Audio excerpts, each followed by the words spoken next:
कराची के मसाइल पर आपसे लाजमी बात करना चाहूँगा। पहले ज़रा MQM के अंदर जो मसाइल चल रहे हैं उन पर रोशनी डाल दीजिए। जो कुछ सोशल मीडिया पर चल रहा है, आज इजलास में भी हुआ, खालिद मकबूल सिद्दीकी साहब ने भी कहा, उस बारे में बताइए क्या हुआ क्या एक्चुअली। सबसे पहले तो बहुत बहुत शुक्रिया। मैं उम्मीद कर रहा था कि आप पहले जो बुनियादी मसाइल हैं उस पर बात करेंगे। बहरहाल मगर आपने जो ये सोशल मीडिया, जैसा आपने अपने सवाल में कहा है, मैंने तस्करा पहले कराची के बुनियादी मसाइल का किया सर। मैंने कहा मैं आपसे लाजमी से बात करूंगा। सोशल मीडिया की हद तक ही है ये सारे इश्यूज। और फ्रेंच माइनॉरिटी अगर 10-20 वो आपके सामने जो वीडियो सर्कुलेट है, तो अगर कोई 10-20 लोग जो है वो नज़्म ज़ब्त की खिलाफवर्जी करेंगे तो उस पर ऑब्वियसली पार्टी का डिसिप्लिन मौजूद है, पार्टी का कॉन्स्टिट्यूशन मौजूद है।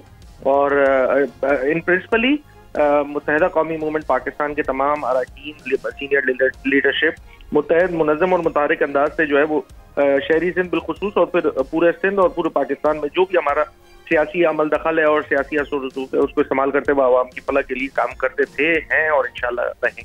तो निशानदेही हुई से उनासिर की अली खुशी साहब? वेल, इस पे कमेटी की फॉर्मेशन हो गई है, इस पे कमेटी की फॉर्मेशन हो गई है और इस पे जो भी कल्प्रिट्स हैं उन्होंने जो है डिसिप्लिन की अगर खिलाफ वर्जी की है, जो कि नजर भी आ रहा है, उस पे जो है वो डिसिप्लिनरी एक्शन पार्टी की जो कमेटी फॉर्म हुई है वो जो है एक्शन भी लेगी। और मेरे ख्याल से जो हमारे जो बुनियादी मसले हैं जिनसे ये शहर नबर्द आजमा है, उस पर अटेंशन डाइवर्ट करने के लिए हो सकता है ये शरारत कहीं और किसी और जानिब से भी। बिल्कुल ठीक है। MQM में जो हो रहा है ये तो सियासी जमातों में होता ही रहता है, लेकिन सर अब बुनियादी मसाइल की, शहर कायद के बुनियादी मसाइल की बात कर लेते हैं।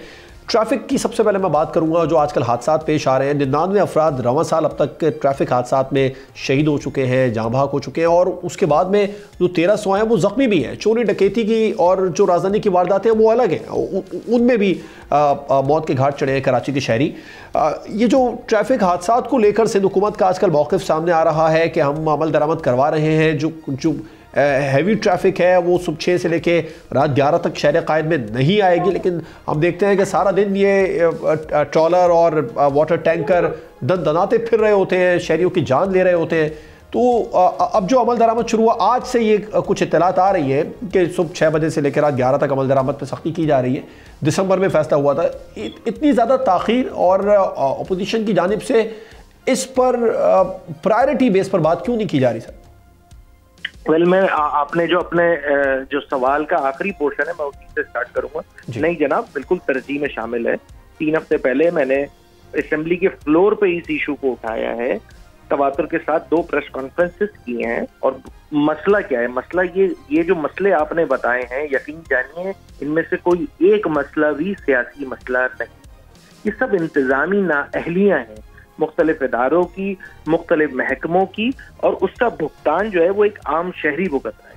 मैंने तो 3 हफ्ते पहले जो असेंबली के फ्लोर पे बात की थी का ऑपोजिशन लीडर, मैंने तो ब्लैंक चेक ऑफ सपोर्ट दिया था गवर्नमेंट को कि खुदारा ये जो इंतजामी नाअहलियां हैं, हम जिनको पॉइंट आउट कर रहे हैं, ये इससे डायरेक्टली आवाम मुतासिर हो रही है। देखिए, अगर ट्रैफिक कंजेशन होता है कहीं पे तो घंटों आवाम ख्वार हो रही होती है।